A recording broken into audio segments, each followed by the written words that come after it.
우리 몸을 움직이는 것이 마음의 작용인데 결론이 뭐예요? 마음 그 자체는 움직임이 없는 실체가 있는 게 아니라 이 말이에요. 그러니까 이 마음이라는 게 도대체 뭔지 참 헷갈리죠? 그럼 여러분, 마음이 움직인다는 말이에요? 움직이지 않는다는 말이에요? 자, 그러면 마음이 움직인다 하면 어디 생각나는 스토리가 공부를 하신 분들은 있을 텐데요. 뭐 생각나요? 마음이 움직인다 이러면?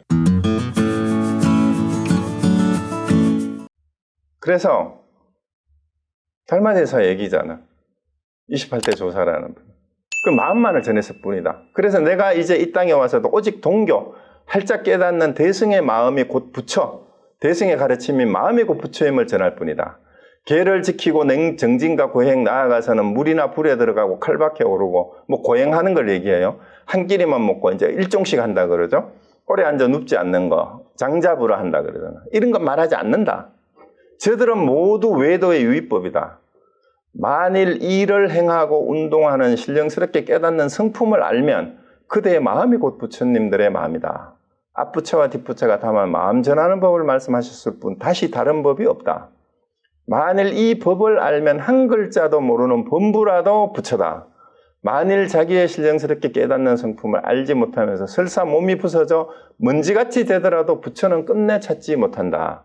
자, 여기서 이제 엉뚱한 계행을 하는 사이비들 말고도 고행을 한다면서 수행을 하고 있는 이제 한 끼 먹고 장자부라 하고 이런 것들을 한다고 해서 그게 진짜 정진이 아니다 이 말이에요.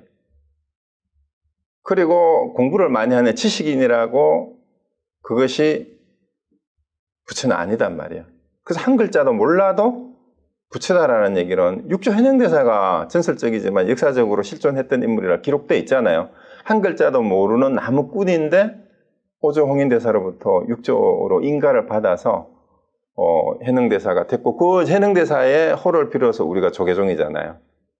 그런데 이런 분들이 있는데 왜 한국의 조계종은 이 역사적인 이런 사실조차도 부정하는 듯한 그런 행태를 보이면서 이걸 이제 종교 집단이라고 얘기를 하냐 이 말이에요.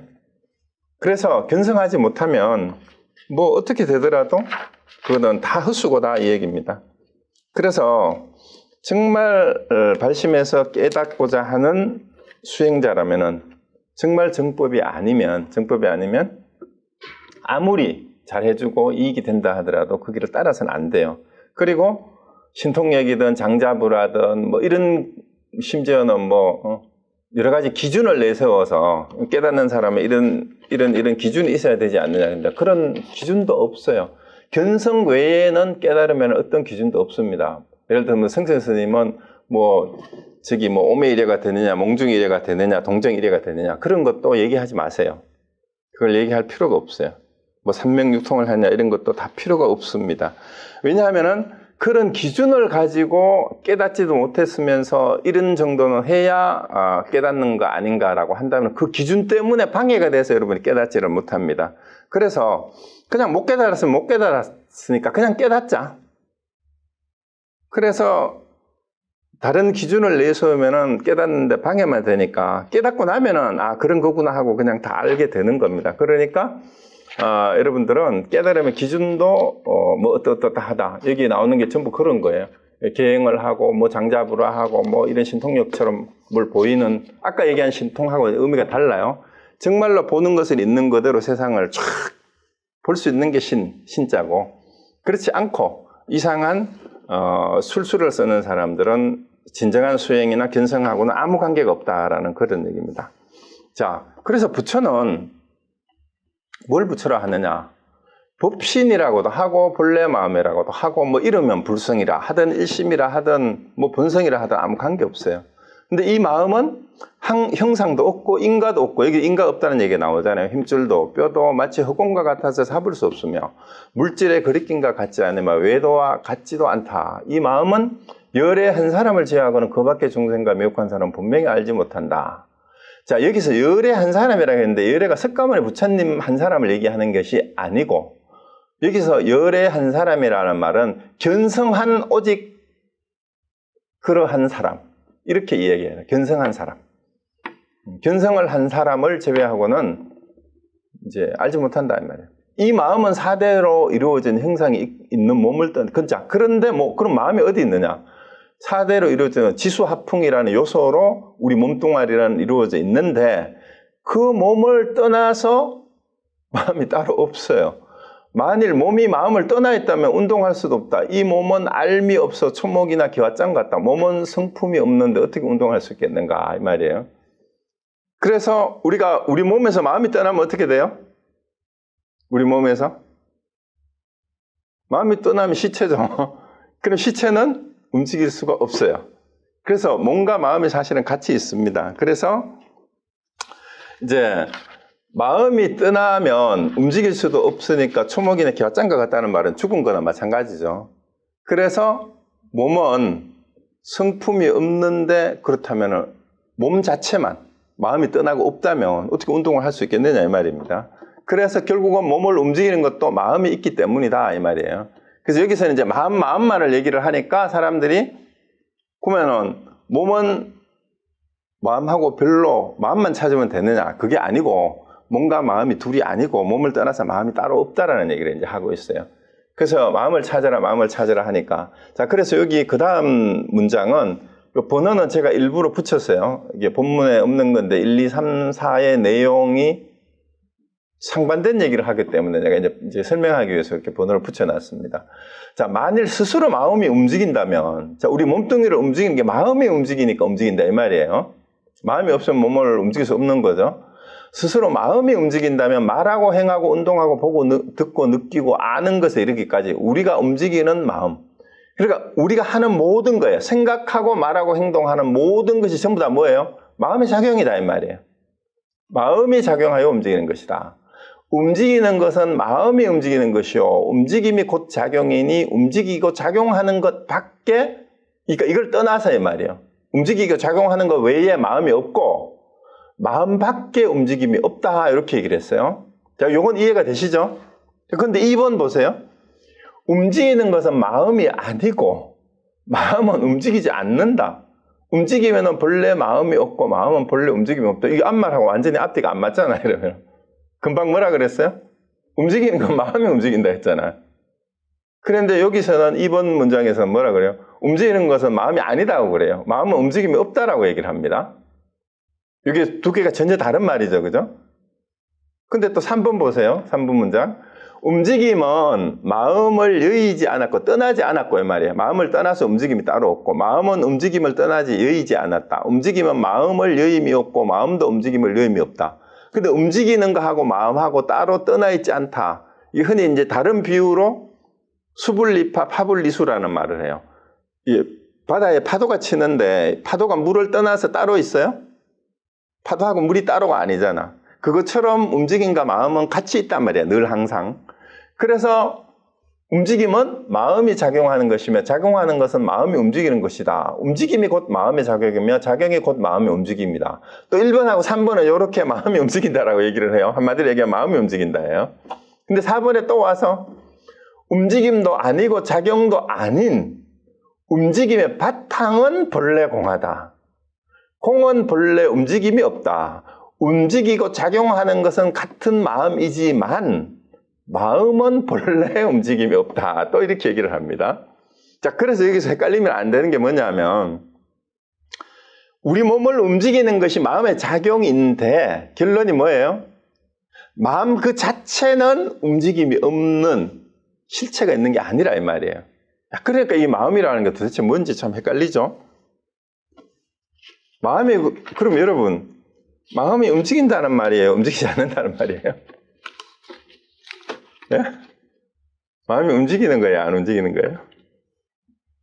자, 그러면 마음이 움직인다 하면 어디 생각나는 스토리가 우리 공부를 하신 분들은 있을 텐데요. 뭐 생각나요? 마음이 움직인다 이러면? 뭐 생각나는 거 없습니까? 그쵸. 육조 현행대사. 네, 아시죠? 육조 현행대사가 이제 남쪽으로 가가지고 아직은 이제 육조로 알려지지 않았을 때요. 숨어서 이렇게 이제 그 수행하고 돌아다니고 하고 있을 때 어느 절을 지나가는데 스님들이 두 패로 나누어서 싸우고 있는 거예요. 스님들이. 그래서 왜 싸우느냐 하니까 한 스님이 지나가다가 그 큰 절에 가면 옛날에 단간지주라 해서 이제 깃대가 있고 그 깃발을 달아놔서 깃발이 풀려고요. 그러니까 이제 스님이 뭐 지나가다가 그랬는지 앉아가서 쉬는 시간에 명상을 하다가 시를 썼는지 깃발이 흔들리누나 하고 이제 시를 하나 읊었어. 그러니까 옆에 있던 다른 친구 스님이 야, 깃발이 흔들리는 것이 아니고 바람이 흔들린다 이렇게 얘기를 한 거예요. 그러니까 둘이가 싸움을 했는데 옆에 다른 사람들이 두 표로 나누어져 가지고 야 깃발이 흔들리냐 바람이 흔들리냐라고 이제 싸움을 하게 된 거예요. 두 표로 나누어서. 그래서 깃발이 움직이는 거다 바람이 움직이는 거다 이러고 이제 있었어. 근데 그때 마침 육조 현행대사가 그 절을 지나가다가 뭐라고 했어요? 기억나시죠? 깃발이 흔들리는 것도 아니고 바람이 흔들리는 것도 아니고 그대들 마음이 흔들리는 거다라고 이렇게 얘기를 한 거예요. 그대들 마음이 움직인다. 자, 그리고 끝났는데 참 재밌는 게요. 네, 어디서 제가 이 힌트를 내가 20대 때 공부하다가 여러분 돌아가신 소설가 이외수 씨 아시죠? 이외수 씨가 여러 가지 재밌는 그 소설도 많이 쓰고 했는데 이외수 씨가 그림도 그리고 사파지 만화책 냈는 거 아세요? 이외수 씨의 책에 보면 사부님 싸부님이라는 사파 그 만화처럼 그린 그 사파가 있어요. 사파집이 있어요. 우화집이에요. 우화집인데 거기에 이제 무슨 우화가 있냐면 책을 딱 펼치면은 첫째 페이지는 백지야. 근데 두 번째 페이지는 원이 하나 나와. 그러면 원이 나오면 여러분이 우리 불교의 조금 그림이나 이런 걸 본 사람은 15도의 마지막 8번째에 나오는 원처럼 확 나와. 그럼 뭐 공을 나타내는 것처럼 이렇게 보이는데 이것이 그리고 이외에서는 거기다가 장난을 쳐요. 원을 하나 그려놓고는 이게 뭘까? 공? 그리고 그 다음 페이지에 또 넘기면은 이거는 강원도 어느 두매산골에 웅덩이래. 그리고 거기에다 또 그 다음 페이지에 넘어가면은 올챙이를 이렇게 해놓고 강원도 어느 두매산골에 올챙이가 태어났대. 올챙이 배가 이렇게 한 배가 태어났는데 근데 그 올챙이들 중에 올챙이 여러분 아시죠? 시골에 계시고 올챙이 아래에서 이제 올챙이가 깨어났는데 희한하게 올챙이가 까맣거든 색깔이. 근데 흰 올챙이가 한 마리 생겨났는 거예요. 근데 이 흰 올챙이가 어릴 때부터 이제 보통 올챙이들하고 생각을 다르게 한 거야. 그 뭔 생각을 했냐 하면 올챙이는 왜 커서 깨구리가 되어야 하는가? 이렇게 의심을 한 거예요. 여러분 올챙이가 커서 깨구리 되는 거 알죠? 근데 올챙이는 물고기처럼 저기 아가미 호흡을 하는데 깨구리는 흡하 호흡을 해요. 희한하죠, 그죠? 근데 그래서 이 올챙이는 왜 깨구리가 되어야 하는가 하고 흰 올챙이가 이런 생각을 하면서 자기는 올챙이로서의 정체성을 지키기 위해서 깨구리가 되기를 거부를 합니다. 그러고 뭔가 깨구리가 되지 않고 자기가 자기를 지키고 사는 그런 삶이 있을 거다라고 생각을 하면서 늘 자기가 사는 이 웅덩이를 벗어나고 싶어 해요. 뭔가 이 웅덩이를 벗어나면 다른 세상이 있을 거다 이렇게 얘기를 하는데 드디어 기회가 왔습니다. 홍수가 나서 비가 막 옥수에서 쏟아지면서 웅덩이에 물이 넘쳐가지고 올챙이가 웅덩이를 탈출할 수 있게 됐어. 그래서 겨울을 따라서 흘러 내려가다가 강을 지나서 엄청나게 넓은 큰 물이 있는 데를 도달했어. 근데 그래서 저 좁은 웅덩이에서 살던 이 올챙이가 흰 올챙이가 강을 건너고 막 도달해보니까 엄청 자기는 막 듣도 보도 거기 올챙이들한테는 들어보지도 못했던 엄청나게 넓은 물이 있는 거예요. 아마 강원도 소양강 댐쯤 간 것 같아. 그런데 거기에서 다른 올챙이 한 마리를 만나요. 노인 올챙이를 한 마리 만나. 자기하고 똑같이 깨구리가 되기 거부하고 거기를 이제 돌아다니는 올챙이가 있었는데 그래서 만나가지고 이제 무슨 당신은 어떻게 얘기 왔냐? 나는 오래전에 얘기로 와서 이제 웅덩이에서 볼 수 없었던 여러 가지 메기도 보고 쏘가리도 보고 막 별의별 짐승들을 다 보고 있는데 나는 당신은 여기서 뭐 하냐 이러니까 나는 바다를 찾아가고 있다 이렇게 얘기를 하고 있는 거예요. 그 바다라니요 이러니까 바다는 여기 이 댐보다도 막 수천 수만 배 더 넓은 그런 물이 있는데 거기도 우리가 상상할 수 없는 큰 고기도 산다는 그런 데가 있다 이러니까 이제 흰 올챙이가 입이 딱 벌어지는 거야. 그런데 이제 바다를 찾아서 둘이가 이제 다니다가 어느 날 물고기 떼들이 두 패로 나누어서 싸우는 걸 보는 거야. 그 뭐냐면은 한 물고기가 물풀이 흔들리는 걸 보고 야, 물풀이 흔들리누나 이러니까 옆에 지나가던 고기가 야, 물풀이 흔들리는 것이 아니고 물결이 흔들리는 거라 이렇게 얘기를 한 거야. 그러니까 이제 거기에 먼저 왔던 올챙이가 사부님, 그게 이제 사부님 올챙이에요. 거기에서 육조현행대사를 인용을 해요. 육조현행대사는 마음이 움직인다 했는데 나는 움직이지 않는 것이 무엇인지 찾아보겠네 라고 이렇게 얘기를 해요. 여러분 잡았어요? 감 잡았어요? 육조현행대사는 마음이 움직인다 했는데 나는 움직이지 않는 것이 무엇인지 찾아보겠네 이렇게 얘기를 했어요. 자, 그러면 여러분이 만약에 육조현행대사가 너희들 마음이 움직인다라는 이 얘기를 그 육조현행대사가 지나가다가 하는 얘기를 들었으면 만약에 헬맹론을 공부한 분이 그 자리에 있었다면 어떻게 얘기를 했겠어요? 육조현행대사의 그 말을 그냥 듣고 있으면 안 돼요. 어떻게 해야 돼요? 달마 헬맹론에는 마음은 본체가 없어 움직임이 없다고 했는데 어째서 마음이 움직인다고 합니까? 이렇게 얘기를 했어야 돼요. 그리고 그래서 움직이지 않는다 했는데 어째서 마음이 움직인다고 합니까? 라고 이렇게 되물었어야 됩니다. 그러면은 육조현행대사가 이렇게 질문하는 사람이 있었으면은 육조현행대사가 말문이 안 막히고 다시 뭐라고 답변을 했겠죠? 그러면은 뭐라고 했을 것 같아요? 여러분 달마대사 같으면 어떻게 대답했을 것 같아요? 육조현행대사가 네 마음이 움직인다 했는데 마음은 본체가 없어서 공하여서 움직임이 없는데 본래 없는데 어떻게 마음이 움직이느냐 이렇게 물으면 아마 달마대사한테 이조회가대사가 우리 앞부분에 그 얘기했죠. 일부에서 회가가 달마로부터 법을 전해받으면서 마음이 괴롭습니다. 그 괴로운 마음을 나에게 가져오너라 했잖아요. 그러니까 회가가 괴로운 마음을 아무리 찾아도 찾을 수가 없습니다 그랬잖아. 그러니까 내가 너를 편안하게 했다 이렇게 했다는 일화 기억나시죠? 그럼 달마대사는 똑같이 했지 않았을까요? 마음은 본체가 없어서 움직임이 없습니다. 그러면은 너는 그 움직임이 없다는 그 마음을 이리 한번 가지고 와봐라 이랬을 것 같아요. 마음이 움직임이 없다면 아니면은 네가 지금 그 말은 무엇이 움직여서 그 말을 하는고?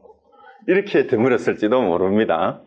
그래서 이런 걸 이제 선문답이라고 해요. 그 여러분이 움직인다, 움직이지 않는다에 헷갈리면 안 됩니다. 자, 그래서 마음을 움직인다라고 얘기했을 때 그 마음은 우리가 일반적으로 말하는 생각이에요. 생각, 분별심이에요. 분별심. 움직이는 마음은 분별심입니다. 그런데 움직이는 마음, 분별심을 내고 있는 그 바탕이라고 얘기를 했잖아요. 그 자체는 움직임이 없다 이 말이에요. 본래 아무리 움직이고 사용을 해도 마음은 원래 그 자리에 그냥 있다 이 말이에요. 그래서 그 마음은 움직임이 없습니다.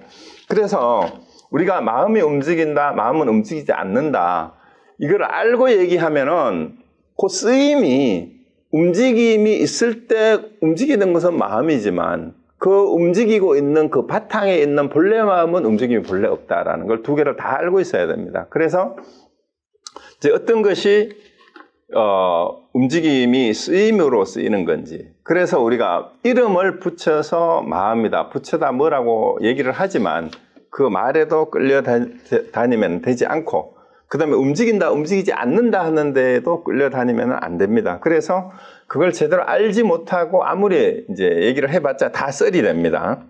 자, 그래서 우리가 알지 못한 상태로는 이런 말들을 아무리 풀어서 설명을 해도 그냥 앵무새가 될 뿐이에요. 그래서 우리가 말로 해서 다 될 것 같으면 앉아서 굳이 참선을 할 필요가 없죠. 그래서 정말로 왜 어떨 때는 마음이 움직인다고 어떨 때는 마음이 움직이지 않는다고 하는지를 정확하게 아는 것도 견성을 하면은 다 해결이 됩니다. 그래서 이제 참선을 해서 사실은 견성을 해야 돼요. 그리고 또 어떤 분들은 이런 질문을 해요. 이 달마대사가 아니 신통력이 있어서 다 그 해가의 진심을 안다면 굳이 팔을 잘라서 바칠 때까지 그때까지 시험을 할 이유가 뭐가 있겠느냐. 그냥 이제 팔을 자르기 전에 왜 그러느냐 하고 물어보고 그 괴로운 마음을 가져오라 하면은 됐을 텐데 왜 굳이 팔을 자르게 하고 난 뒤에야 그렇게 하느냐.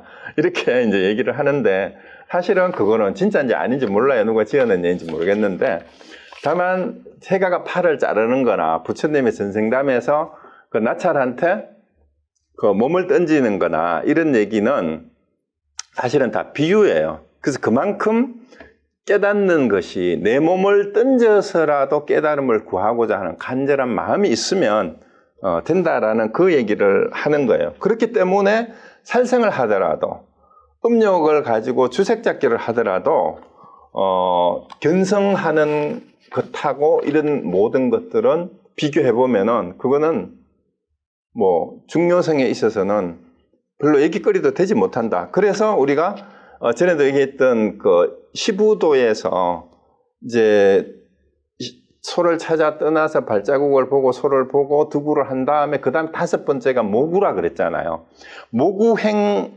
모구하는 과정에서 우리가 여러 가지 경험을 해야 될 거를 목자 길을 목자죠. 모구행을 한다라고 흔히 얘기를 해요. 여러 가지 깨닫고 난 다음에 소를 길들이는 행동을 모구행이라고 하는데 이 모구행에 81가지 모구행이 있다. 그래서 81 모구행이라고 얘기하는데 81가지 소를 길들여 가자는 모구행에는 살도 음망주까지 다 포함이 된대요. 오개, 살생하는 거, 도둑질하는 거, 그 다음에 음란한 짓을 하는 거, 그 다음에 망발을 하는, 말하고 거짓말하는 거, 그 다음에 이제 주죠, 그죠? 중독되고 술 먹고 주색잡기하고 도박하고 이런 것까지도 80일 모구에게 다 해당이 된다라는 얘기는 지난번에도 얘기했듯이 융화경에도 나올까 하듯이 어떤 경우에도 인간이 살아가면서 처할 수 있는 모든 장면에서